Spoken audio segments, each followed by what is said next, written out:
The tallest mountain in North America has a new name tonight. Alaska's Mount McKinley is now Denali, a traditional Alaskan native name. It was named in honor of former President William McKinley, an Ohioan, in fact, Canton, Ohio. So the move is stirring up controversy, you might imagine, among Ohio's lawmakers. NBC4's Ted Hart joins us live tonight from the Ohio State House. Ted, quite a few people not very happy about this.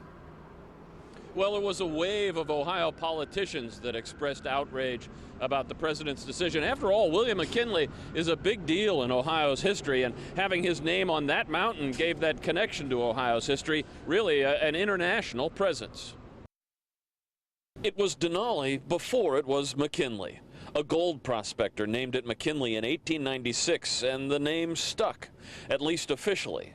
For Alaskans, the name never really changed. Denali means the high one. The Department of Interior announced the change on Twitter, saying the mountain has spoken. But that set off a wave of criticism.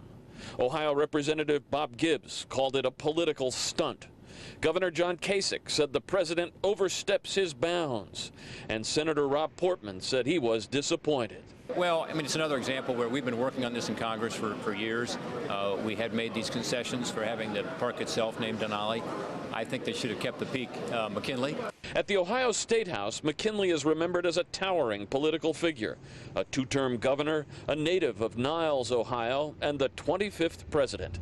And the name on the mountain recognizes his greatness. It's one of those few things that we have for Ohio presidents, so we have that feeling of ownership of it. That's, you know, it's mountain belongs to the people, but that's Ohio's mountain. But most visitors we talked to were understanding of the Alaskan point of view. Well, if the name was originally Denali, I don't see why it ever should have been changed to McKinley in the first place. We could name the highest hill in Ohio Mount McKinley. He wasn't the only one to jokingly suggest renaming Campbell Hill on the Bellefontaine Ridge after McKinley. All kidding aside, though, the political outrage seemed a bit overblown to most people we talked to. If it's what the locals call it, and that's what it's known by there, I don't think it's a terrible idea to change it. And the White House said today that the Obama administration will be working with Ohio officials to try to find an appropriate alternative way to acknowledge William McKinley's contributions to this country.